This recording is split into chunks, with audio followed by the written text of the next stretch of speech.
Bonjour et bienvenue dans cette vidéo. Alors, comment est-ce que je vais améliorer ma relation aux autres par la communication? Alors, je vais partager mon écran pour que ce soit plus explicite pour vous. Hop, normalement, c'est tout bon. Alors, donc, comment améliorer tes relations par la communication sans t'énerver, sans ruminer, sans y prendre et sans te prendre tout ton temps et toute ton énergie? Alors, pour qui est cette présentation? Alors, tout d'abord, cette présentation, elle est pour les dirigeants de TPE et PME, les dirigeants de grands groupes, alors c'est-à-dire de grands groupes bien sûr, mais dans les grands groupes, hein, c'est-à-dire que vous pouvez diriger effectivement une business unit pour les solopreneurs et pour les auto-entrepreneurs.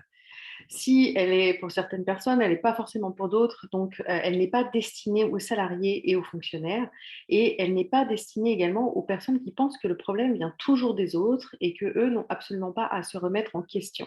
Dans ces cas-là, je vous libère, cette présentation n'est pas pour vous. Alors maintenant, je te pose la question, à quoi ressemblerait ta vie si tu te sentais respecté par ton entourage? Si tu savais exactement ce que tu voulais dire, si tu savais le dire et si tu trouvais les mots justes pour le dire et si effectivement, même quand tu avais quelque chose de pas forcément agréable à dire, tu osais le dire ou même quelque chose de très agréable à dire, tu osais le dire. Si tu savais dire non de manière simple et facile, si ton entourage respectait ton point de vue et si tes échanges avec tes collaborateurs étaient une véritable, alors j'ai marqué collaboration, mais un véritable échange qui vous nourrissait mutuellement. Est-ce que ce serait chouette pour toi? Alors, ce que tu vas trouver dans cette vidéo, c'est que je vais t'expliquer en fait les piliers d'une communication réussie. Et on va voir que la communication, à la base, c'est pas forcément évident, c'est pas facile, mais que effectivement, on a besoin de passer par des étapes pour avoir une communication qui est facile et fluide. Je vais tout d'abord me présenter. Je m'appelle Aline Devine, j'ai 47 ans, je suis maman de deux enfants qui ont 9 et 12 ans. J'ai toujours vécu dans un milieu entrepreneurial. Alors, moi, je suis entrepreneur, mais mon papa avait une société dans la métallurgie. Donc, je suis fille d'entrepreneur. Ma maman a une société, elle était elle, à son compte toute seule. Et mes deux grands-pères étaient également entrepreneurs. Donc, j'ai vraiment vécu dans ce milieu entrepreneurial. Moi, j'ai choisi au début de ma carrière, effectivement, de travailler dans un grand groupe international où j'ai été business developer. Aujourd'hui, je dirige la société Envergure Coaching et j'accompagne les dirigeants de PME et de TI à développer leur entreprise avec sérénité. Je les accompagne en coaching. Je fais également régulièrement de la formation en management et en communication interpersonnelle sur de la gestion du temps, la gestion du stress, la gestion des conflits. Et je suis également médiatrice interpersonnelle, c'est-à-dire que j'interviens dans les entreprises quand il y a un conflit d'importance entre deux personnes et que ce conflit pénalise le fonctionnement de l'entreprise. Et en fait, j'ai réalisé au sein de mes accompagnements avec mes clients que la communication, c'est le pivot central, en fait. Avec une bonne communication, en fait, le travail devient un véritable plaisir, c'est efficace, efficient, on avance vite. Et dès qu'il y a des difficultés dans la communication, et bien effectivement, il se crée des nœuds et qui peuvent prendre des proportions qui sont très importantes.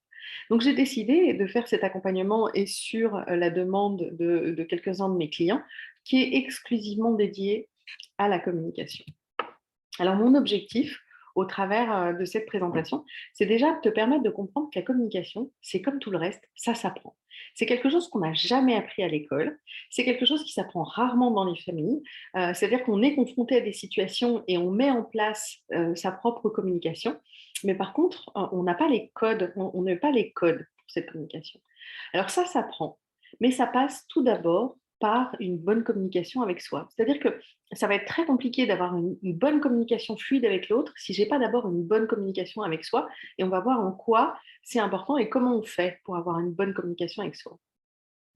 C'est te sentir bien dans tes baskets, dans ta posture de chef d'entreprise. Parce qu'une bonne communication, en fait, ça va te permettre de te libérer énormément d'espace, alors que ce soit mental, d'espace dans tes ressources, pour faire un focus sur ce qui est vraiment important pour toi. Et ben, on va voir qu'effectivement, une mauvaise communication, ça a un coût qui est très élevé. Et donc, évidemment, si tu te libères de ce coût-là, ben, tu avances beaucoup plus vite. Ça va te permettre de gérer des relations avec les gens avec qui tu travailles. Alors, je vais parler de tes collaborateurs, mais ça peut être des collaborateurs internes comme ça peut être des collaborateurs externes, hein, des free avec qui tu travailles, mais aussi évidemment tes fournisseurs, tes prestataires, tes apprentis, ta stagiaire, tes clients. Et comme les règles de la communication, une fois que tu as compris comment ça marche dans le milieu du travail, ça va aussi t'aider dans ta relation avec ta femme, ta belle-mère et tes ados. Mon objectif, c'est que tu comprennes bien que quand tu dis oui à l'autre, tu t'es d'abord dit oui à toi-même. Et que si tu te dis pas oui à toi-même, eh ben, te permettre d'apprendre à dire non sans vexer l'autre. Parce que finalement, tout ce qui ne te rapproche pas de ce qui est important pour toi, à un moment donné, ça t'en éloigne. Et donc, on ne peut pas forcément toujours faire les choses pour faire plaisir aux autres. Il est important de regarder si, par rapport à tes priorités, ça va te permettre de t'en rapprocher. Alors, je t'invite à rester jusqu'à la fin, parce qu'à la fin, je vais t'envoyer en fait les 4 piliers de la communication. Ces 4 piliers, ça va être la base de la communication, c'est ce qui va te permettre de l'utiliser dans toutes les situations. Alors, comme le paramétrage informatique fait que c'est à la fin de la vidéo que je t'envoie les 4 piliers, ben, je t'invite à rester jusqu'à la fin. Alors maintenant, je te propose de partager avec toi les difficultés que tu ressens. Alors, c'est ce que m'ont partagé la majorité de mes clients. C'est déjà la première chose, c'est la difficulté finalement à refuser une demande qui est faite, voilà, qui est demandée comme un service. Si tu dis oui, alors que en fait, au fond de toi, tu n'as pas vraiment envie de dire oui. Si il t'arrive de ne pas te sentir respecté par ton interlocuteur et tu ne sais pas bien comment finalement tu pourrais réinstaurer ce respect. Si effectivement, à un moment donné, il y a quelqu'un qui dépasse clairement les limites et que sur le moment, tu es un peu figé et tu sais rien dire. Si tu as tendance à ruminer une situation, alors quand je vais parler de cette rumination, c'est tu vas dire j'aurais dû répondre ça, j'aurais dû faire ça, voilà comment j'aurais dû agir. Si ça t'arrive de ruminer plusieurs fois par jour, plusieurs fois par semaine et que ça te prend du temps. Si tu as la sensation que au sein de tes équipes, il y a souvent des messes basses, ou ce qu'on va appeler des conflits larvés, c'est-à-dire des choses qui se disent un petit peu dans ton dos, où tu sens qu'il y a quelque chose qui se dit, tu ne sais pas forcément ce que c'est, mais tu sens qu'il y a quelque chose qui se dit. Là, il y a un problème de communication. Et si, effectivement, quand tu vas donner un travail à quelqu'un, tu vas finalement, tu as donné un travail à quelqu'un et tu n'es pas satisfait.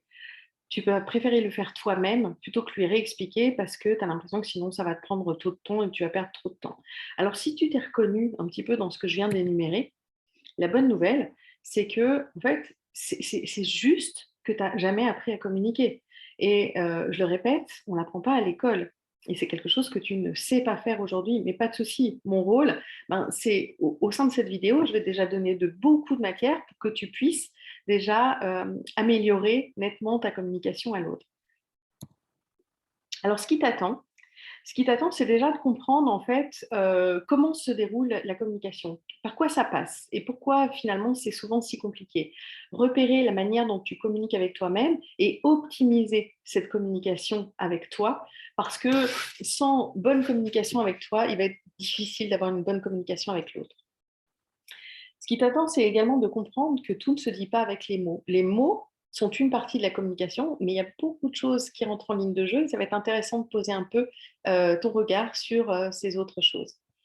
Comprendre que tes émotions, alors ce que tu ressens, a un impact très important dans la communication. D'une part, la communication que tu vas avoir avec toi, mais aussi la communication que tu vas avoir avec les autres.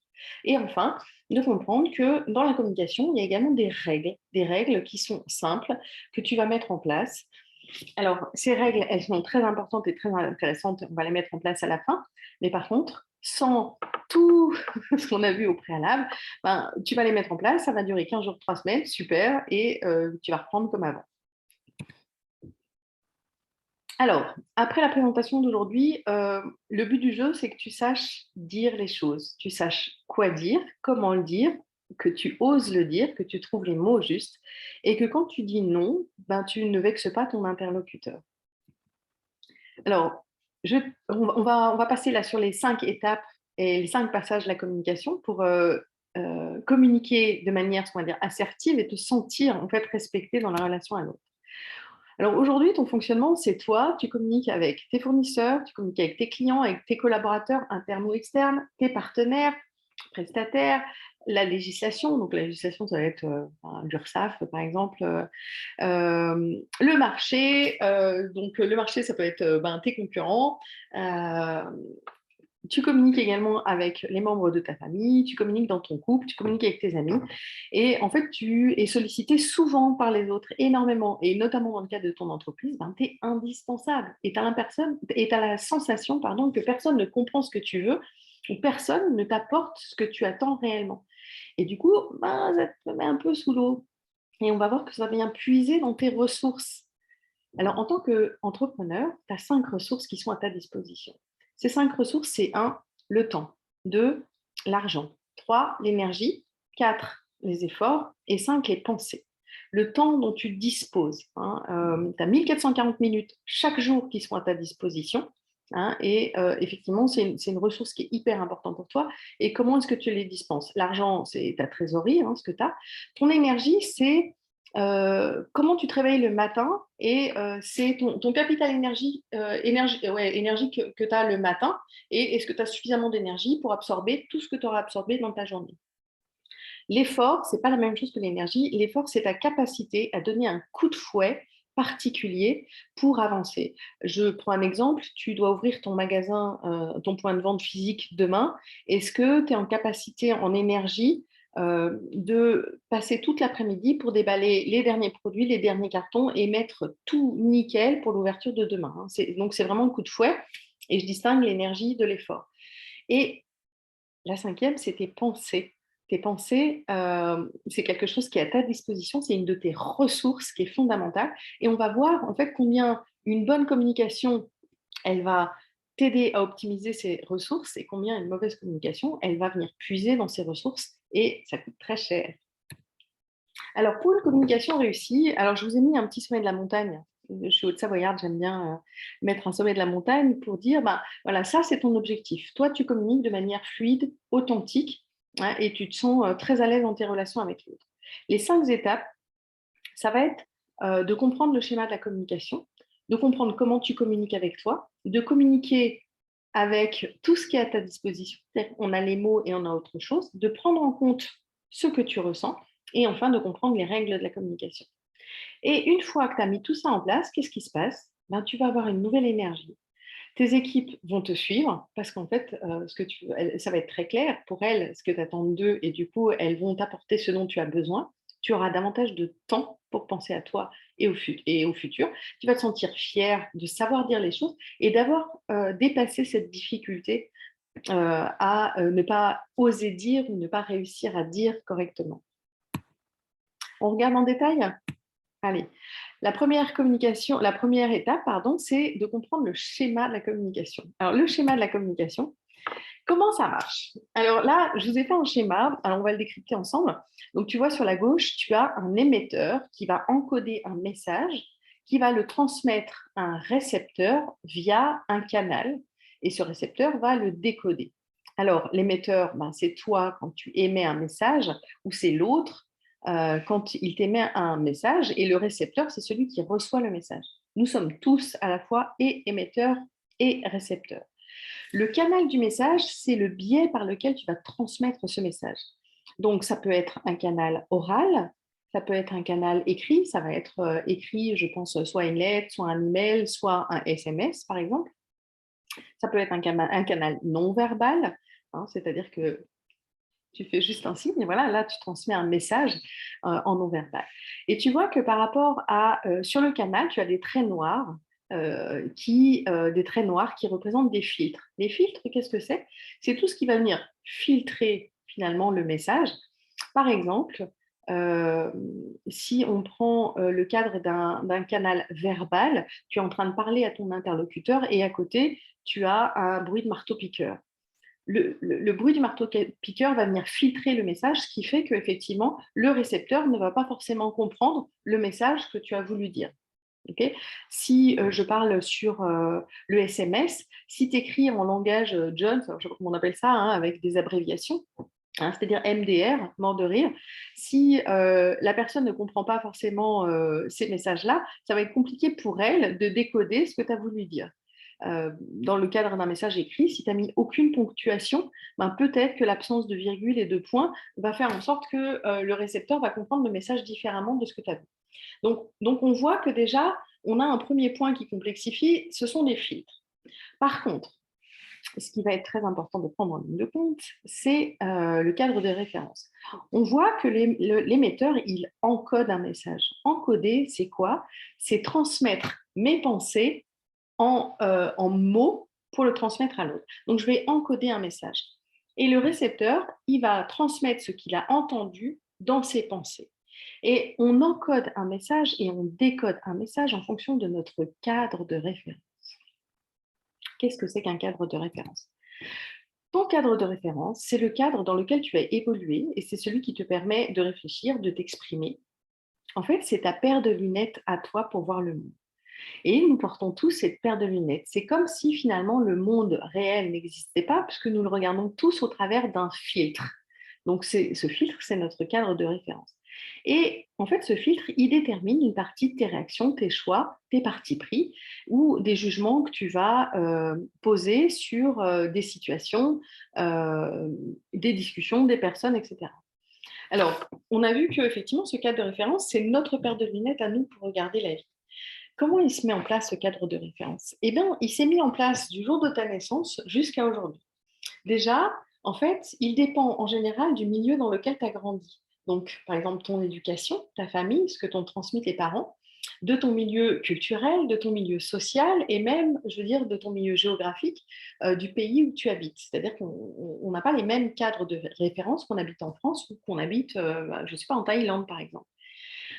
Et ça, il a été mis en place donc, dans ton enfance et il continue à se mettre en place. C'est-à-dire que toutes les entreprises dans lesquelles tu as travaillé, chacune des entreprises avait son cadre de référence et tu as pris un peu de ce cadre de référence, c'est-à-dire de ce qu'il est bien de faire et de par contre ce qui est condamnable de ne pas faire. Et en fait, tu as pris tout ça et tu l'as mixé au travers de toutes tes expériences. Et ton cadre de référence, il continue à grandir et il continuera à grandir demain, après-demain, etc., en fonction des différentes expériences que tu vas faire. Donc, tu vois que nous avons tous un cadre de référence différent. Et donc, quand on encode un message, quand l'émetteur encode un message, il l'encode avec son cadre de référence. Et quand le récepteur le décode, ben, il va le décoder avec son cadre de référence. Et vous voyez que à la fois et le cadre de référence et les filtres viennent complexifier, et c'est pour ça que communiquer, c'est compliqué. Et comment ça se passe en réalité entre le message initial tel que tu voudrais le faire passer et le message final tel qu'il est reçu par le récepteur, eh ben, tu vois qu'il y a une déperdition de 70% du message.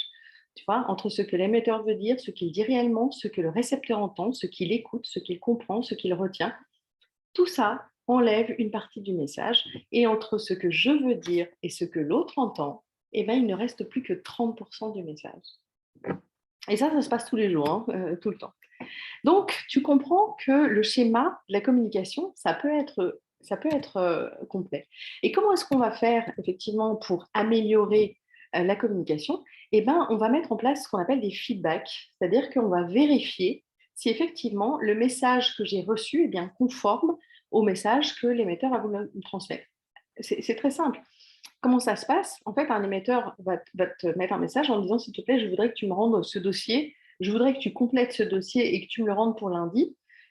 Et le récepteur va simplement dire, si j'ai bien compris, ce que tu me demandes, c'est de compléter ce dossier et de te le rendre pour lundi. C'est bien ça? Et là, en fait, en faisant un feedback, ben, je suis en train de lui dire, OK, OK, eh ben, j'ai bien compris ce que l'émetteur veut dire. Et donc, l'émetteur lui va dire, oui, c'est ça, ou il va venir corriger. Mais là, c'est déjà une grande facilité de comprendre en fait, que la communication, elle peut s'améliorer. Alors, deuxième point, comment est-ce que tu communiques avec toi? On a vu qu'effectivement, la communication avec l'autre passe, la bonne communication avec l'autre passe d'abord par une bonne communication avec soi. Alors, cette petite voix intérieure qui te dit des choses, tu sais, ton petit Jiminy Cricket qui vient te souffler des idées, déjà, est-ce que tu as conscience d'avoir cette petite voix à l'intérieur de toi? C'est la première chose. Est-ce que tu l'entends? Est-ce que cette petite voix, elle est claire? et elle te dit des choses bien, et tu es en capacité d'avoir une discussion avec cette petite voix, hein, c'est-à-dire de dire oui, effectivement, c'est une bonne idée, ou non, je choisis de faire autre chose, ou alors c'est un énorme brouhaha infernal, genre des films qui passent les uns derrière les autres comme un immense écran au-dessus de la tête, et ça passe dans tous les sens, et c'est un brouhaha infernal et t'en peux plus. Donc, déjà, de repérer, est-ce que je l'entends? Est-ce que c'est clair et limpide ou est-ce que c'est un brouhaha? Est-ce que tu vas ruminer? Alors, ruminer, c'est, par exemple, quand tu as ton brouhaha, tu vas venir prendre une situation et tu vas venir la malaxer en disant oui, là c'est nul, là j'ai pas été bon, là c'est pas bon, qu'est-ce que j'ai été mauvais, j'y arriverai jamais, etc. Donc, ces ruminations, je suis pas assez, j'y arrive pas, etc. Là, c'est ce qu'on va appeler une mauvaise communication avec soi parce que ça ne nous aide pas. Et du coup, on va repérer quand est-ce qu'on a une bonne communication.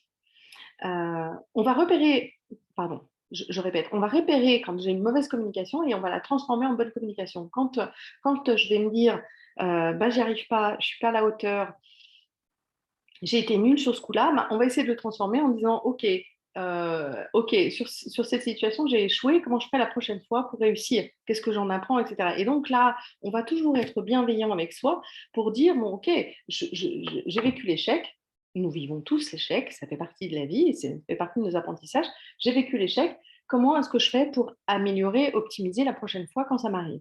Ok, pour avoir une bonne communication avec soi et toujours en bienveillance avec soi, hein, ça c'est très important. C'est compliqué d'être à l'écoute de l'autre si on n'arrive pas déjà à être à l'écoute de soi-même. Et c'est très difficile d'accepter que l'autre puisse faire des échecs si moi, j'accepte pas les miens. Est-ce que tu... Alors, bah, ça rejoint un petit peu, est-ce que tu veux que tout soit parfait ou est-ce que c'est OK pour toi que ben, tu mets en place les choses et que tu les optimises par la suite? La recherche de la perfection, c'est-à-dire je préfère ne pas faire plutôt que ce soit mal fait, bon, c'est ce qui nous éloigne le plus, évidemment, du succès, notamment quand on est entrepreneur. Est-ce que tu es OK avec le fait que bah, tout ne peut pas être parfait tout de suite? Déjà, la perfection n'existe pas, hein. Donc, la perfection, c'est courir derrière quelque chose qui n'existe pas. C'est épuisant, on n'y arrive pas. Est-ce que tu es OK, finalement, de mettre en place les choses et bah, de les optimiser au fur et à mesure? Est-ce que tu acceptes d'échouer? Est-ce que tu acceptes que l'échec fait partie intégrante du parcours entrepreneurial et que tu as beaucoup de choses à apprendre de tes échecs? Donc voilà, tout ça, ça va être la communication avec toi. C'est-à-dire que si, à partir du moment où c'est pas parfait, tu vas te juger et tu vas te condamner par rapport à ça, comment est-ce que tu peux faire pour lâcher la pression en disant ok, c'est pas parfait, qu'est-ce qu'il y avait de positif dedans, ok, qu'est-ce qu'il y a à améliorer et comment je fais pour l'améliorer? Une fois qu'on a vu ça, qu'on a compris la complexité du schéma de la communication et qu'on a vu qu'avec les feedbacks, on pouvait le mettre en place, comment, une fois que tu as repéré la façon dont tu communiques avec toi et que tu optimises ta communication, on va regarder ce que c'est que le schéma de la communication, en fait, les différents canaux de communication. Alors ça, c'est un graphique, ce qu'on appelle le graphique de Merabian, hein, qui a été mis en place en 1967 dans des conditions qui sont assez discutables, ce qui veut dire que je suis pas sûre et je ne suis pas forcément certaine des pourcentages, parce que je pense qu'ils peuvent varier en fonction des situations, mais ce graphique, il est très intéressant, parce qu'il nous explique, vous voyez, que notre attitude, c'est-à-dire ce qu'on va appeler la communication non verbale, principalement notre gestuelle, va représenter 55% de la communication. Notre voix, c'est-à-dire tout ce qui va sortir de la bouche et qui n'est pas le mot, va représenter 38% de la communication. Et nos mots ne vont représenter à peu près que 7% de la communication. Alors là, je vous donne les pourcentages, mais comme je disais, ils peuvent varier d'une situation à l'autre. Mais globalement, ce que nous dit ce graphique, il nous dit que quand je suis en interaction avec l'autre, d'abord, je regarde. La première chose. J'ai énormément d'informations qui me parviennent de par ce que je vois. C'est la première chose. Ensuite, j'entends. C'est-à-dire que je vais repérer la voix, comment elle est. C'est-à-dire qu'effectivement, est-ce que la voix, elle est posée, elle est calme, ou est-ce que la voix, elle est tremblotante et on n'est pas très à l'aise et c'est un peu dur? Est-ce qu'elle est grave? Est-ce qu'elle est très aiguë parce qu'à un moment donné, je suis super stressée et que je vais monter vraiment dans les aigus? Est-ce qu'elle est tremblotante, chevrotante? Est-ce qu'elle est posée? Est-ce que je vais parler très très rapidement parce que je vais avoir un trac d'enfer et du coup, je vais déblatérer mon truc?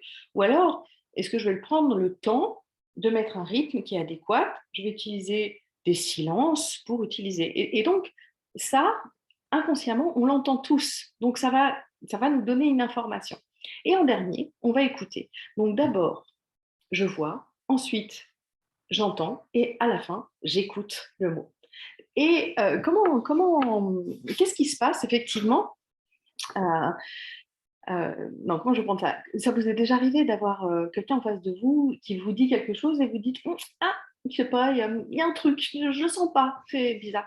En fait, c'est ça, c'est-à-dire qu'entre ce que vous voyez, ce que vous entendez, c'est pas raccord avec les mots que les mots que vous avez reçus. Ok.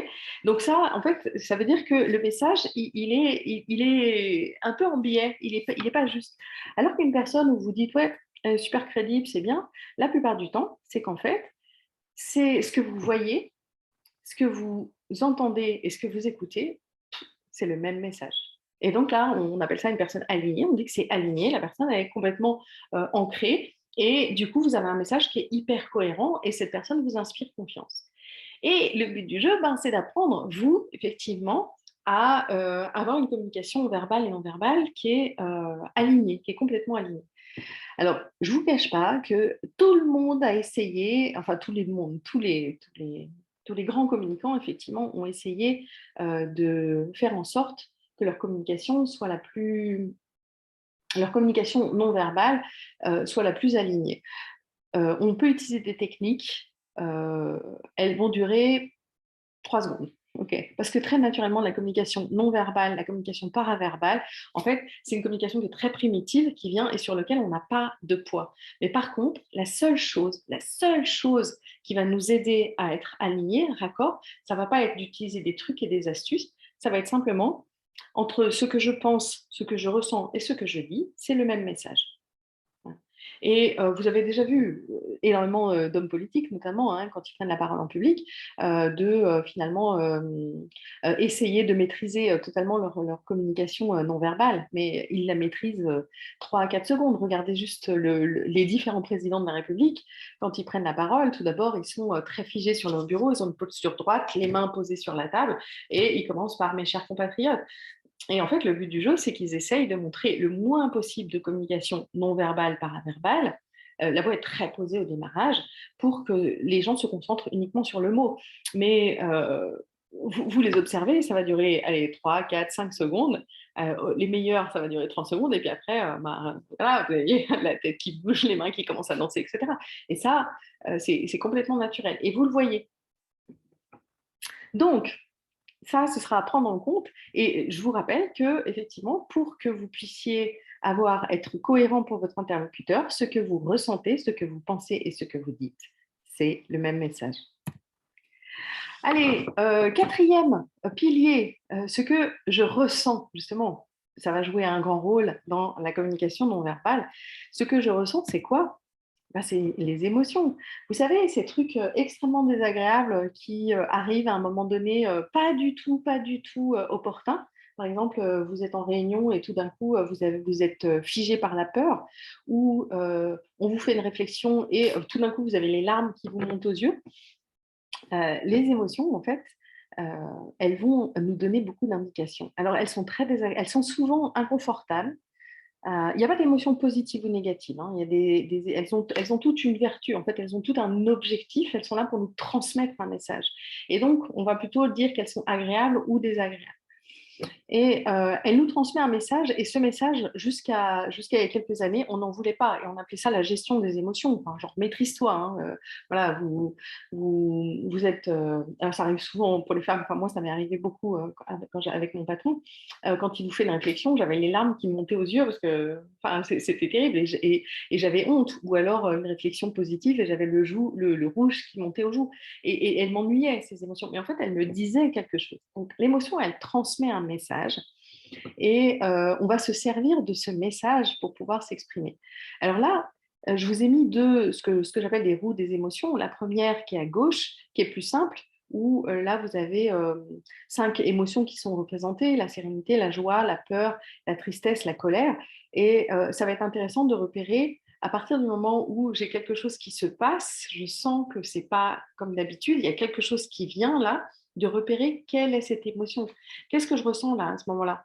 Est-ce que je ressens une énorme colère? Alors, comme j'ai appris à me maîtriser, ben, voilà, je ne vais pas la faire passer, mais en fait, elle est là, cette colère, elle est figée. Et donc, on va l'utiliser parce qu'on a vu effectivement que le non-verbal, en fait, va donner ce message à mon interlocuteur, hein. Et si on reprend la roue précédente, tout ce qui ne se dit pas avec le mot se dit avec tout le reste, hein, c'est clair. Donc, si vous ne le dites pas, les autres le voient quand même. Vous essayez de le cacher, super bien, mais il verra votre malaise. Donc, en fait, on va repérer, effectivement, on va repérer cette émotion et pour pouvoir la partager. Donc, sur la roue de gauche, je vous ai mis des émotions principales. Et puis sur la roue de droite, vous voyez, j'ai mis des émotions qui vont être plus détaillées.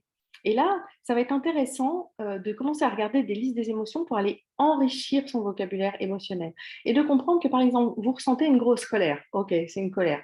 OK, super. Par contre, c'est quoi?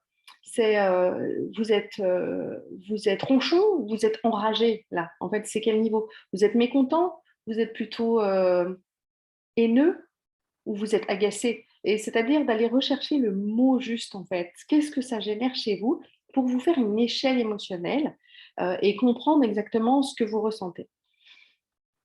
Plus vous êtes agile, en fait, dans ces émotions, ben, plus vous allez pouvoir déjà avoir une bonne communication avec vous et plus vous pourrez le partager avec votre collaborateur ou votre interlocuteur. Ok, et ces émotions, qu'est-ce qu'elles vous... En fait, l'émotion, on a vu, elle passe un message, elle transmet un message et elle est en train de vous dire, attention, tu es en déséquilibre. C'est-à-dire que notre, le- l'émotion qu'on aimerait ressentir le plus, c'est la sérénité ou la joie. Hein, elles ont toutes des fonctions, les émotions. Euh, ok, on cherche ça. À partir du moment où on est sur une émotion plutôt désagréable, c'est-à-dire la peur, on va chercher à revenir vers la sérénité et la joie. Et donc, pour revenir vers la sérénité et la joie, en fait, j'ai besoin de mener une action, hein. Une émotion, ça vient de emovere en latin et qui veut dire se mettre en mouvement. J'ai besoin de faire une action pour revenir à la sérénité. Et du coup, pour cette action, c'est-à-dire que j'ai un besoin à combler. Et donc, on va venir chercher notre besoin. Alors là, je vous ai mis une pyramide, c'est ce qu'on appelle une pyramide de Maslow, hein, c'est les besoins fondamentaux. Et quel est mon besoin en fait? À un moment donné, je ne me sens pas bien, je sens qu'il y a quelque chose, je ne sais pas forcément mettre le doigt sur l'émotion, et en fait, je me sens fatiguée. Et de quoi j'ai besoin? Est-ce que j'ai faim et j'ai besoin de manger? Est-ce que j'ai sommeil et j'ai besoin de repos? Ou est-ce que je me sens en danger et du coup, j'ai besoin de me mettre en sécurité? Est-ce que je me sens seule, en fait, je me sens très seule et j'ai besoin de rejoindre un groupe ou de discuter avec quelqu'un? Est-ce que je me sens exclue ou pas valorisée ou pas reconnue dans ce que je vis et j'ai besoin d'estime? Ou est-ce que ben, je me sens complètement perdue et euh, j'arrive plus à trouver de l'énergie pour faire mon travail au quotidien et que j'ai besoin finalement à ce moment-là de sens. Et donc, ça va être intéressant de prendre le temps de dire, OK, j'ai cette émotion qui arrive, donc qui me met dans une situation qui est plutôt inconfortable. De quoi j'ai besoin pour revenir dans une situation confortable? Alors, on a vu les 4 premiers piliers, comprendre le schéma de la communication et voir que les feedbacks nous aident à décomplexifier ce schéma. Comment communiquer avec toi-même, bien communiquer avec toi-même va t'aider dans ta communication avec l'autre. Comment, effectivement, la communication ne passe pas que par le mot et qu'elle passe par tout le reste et que tout ce qui ne se dit pas avec le mot se dit avec tout le reste. Comprendre, en fait, finalement, ce que tu ressens et les besoins et tes besoins pour pouvoir les nourrir va t'aider dans ta communication. Et ensuite, ce sera les règles de la communication. Alors, là, je vous fais un focus. Euh, Communiquer, ça va ouvrir des portes ou fermer des portes, mais plus simplement, ça va faire venir des gens à toi ou ça va repousser les gens loin de toi. Une mauvaise communication, en fait, ça va créer du ressentiment chez l'autre. Ça peut créer également du ressentiment chez toi. Tu vas pas te sentir compris et du coup, tu vas ruminer. Ça va générer du conflit. Une communication, de toute façon, les conflits viennent toujours d'un problème de communication. Enfin, toujours, la majeure partie du temps d'un problème de communication. Tu risques de vouloir éviter le contact avec les personnes, c'est-à-dire que tu vas préférer éviter ces personnes et ne plus vouloir être en contact avec eux que avoir une discussion franche, hein. Et moi, ça m'est arrivé avec des chefs d'entreprise qui m'ont dit: «Mais moi, je ne veux plus voir mes salariés. Je peux plus, les mets en pâture, c'est tous des bras cassés». Et donc là, bah, tu imagines bien que pour le développement de ton activité, ça va être hyper compliqué et puis pour la sérénité de chacun dans l'entreprise, c'est aussi compliqué. Ça va renforcer ton sentiment d'isolement, tu vas te sentir incompris et du coup, ben, à partir du moment où tu as la sensation que personne ne te comprend, bah, tu vas te sentir très seul. Tu vas ruminer évidemment, ça va générer de la frustration, du stress et tu vas avoir une perte de temps qui va être considérable. On estime alors on estime, quand je dis on estime, c'est une analyse qui a été faite, par, une entreprise, américaine sur une entreprise. En fait, ils ont basé leur recherche sur une entreprise de 100 personnes, donc ils ont comment dire, interrogé plusieurs entreprises. La perte de temps pour une entreprise de 100 personnes due à une mauvaise communication est l'équivalent de 884 heures. Donc, tu imagines qu'en termes de temps, c'est énorme, mais c'est aussi une perte d'argent parce qu'ils se sont aperçus que cette perte de temps liée à la mauvaise communication, ça avait un coût financier. Et donc, c'est l'équivalent de 20 000 euros par an et par salarié pour une entreprise de 100 salariés. 20 000 euros par salarié par an, c'est le prix d'une voiture. C'est le prix d'une voiture par salarié. Donc, tu vois que c'est un coût énorme. Et si je reviens à tes 5 ressources d'entrepreneur, tu vois qu'une mauvaise communication, ça te fait perdre du temps, ça te fait perdre de l'argent, ça te fait perdre de l'énergie. Au niveau des efforts, tu auras moins la capacité à le faire et ça va venir perturber tes pensées. C'est-à-dire que sur les 5 ressources, une mauvaise communication, ça va venir déjà, en fait, épuiser ton crédit sur 4 de tes ressources. Le coût est colossal. Alors qu'au contraire, une communication qui est réussie, ben, ça va te permettre de mettre déjà une ambiance agréable sur le lieu de travail. Et on s'aperçoit en fait que les gens qui sont bien dans leur boulot, les gens ils sont productifs. Du coup, parce qu'ils s'engagent plus, ils sont plus engagés, ils vont être davantage orientés résultats. Toi, tu vas te sentir en tant que chef d'entreprise beaucoup moins seul, beaucoup moins isolé parce que tu sauras communiquer avec tes collaborateurs. Tu te sentiras beaucoup plus serein. Alors, la sérénité, ça vient au niveau des pensées, c'est-à-dire que ces ruminations, en fait, tout cet espace-temps dans tes pensées que tu mettais sur la rumination, tu vas pouvoir le mettre sur ta stratégie, tu vas pouvoir le mettre sur l'optimisation de tes process, tu vas pouvoir le mettre sur l'optimisation de ta trésorerie. Donc, tu vas pouvoir le mettre sur des choses qui vont vraiment te faire avancer. Ok. Donc, tu te rends compte qu'au niveau de ton énergie, tu vas énormément gagner, tu vas gagner du temps et tu vas gagner de l'argent. Et je reviens sur comment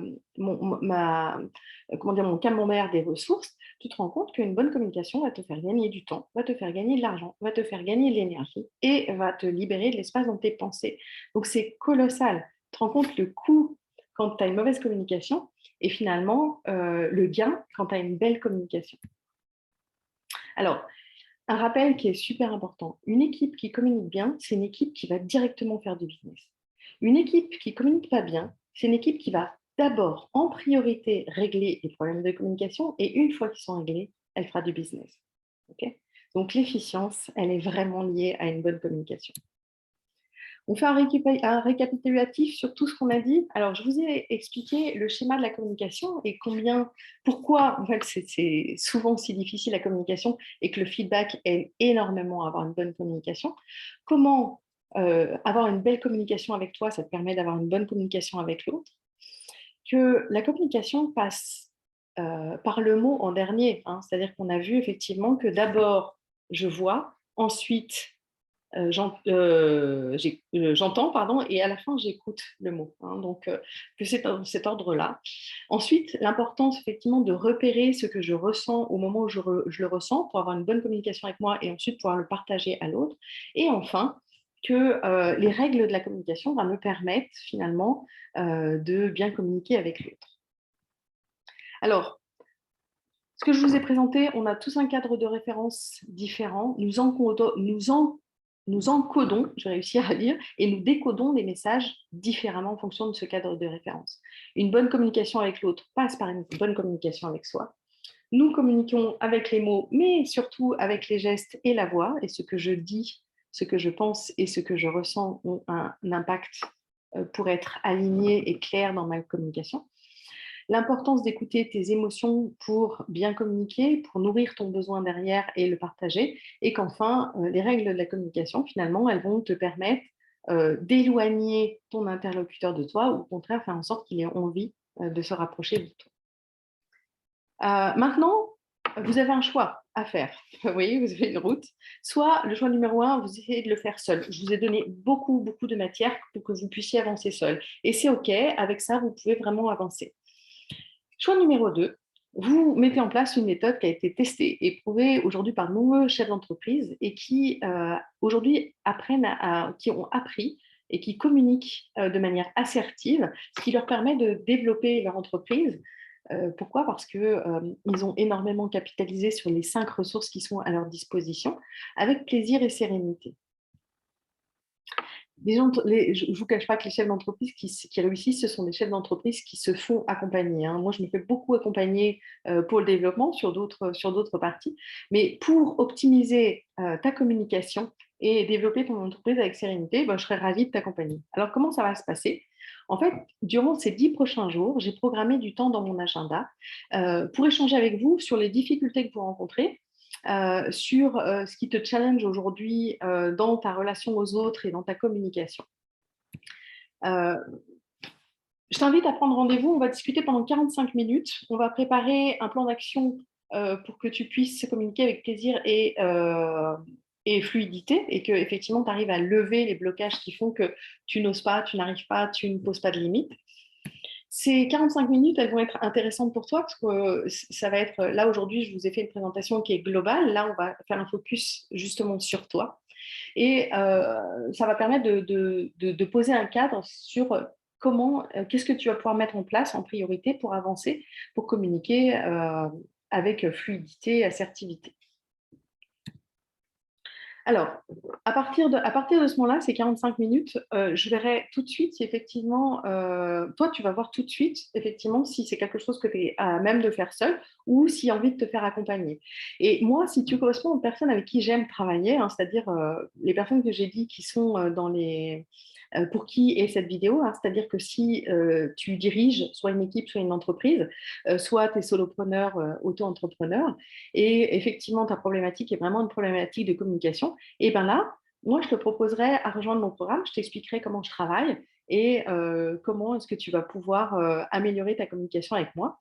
Si tu arrives à te débrouiller tout seul, c'est OK, tu partiras et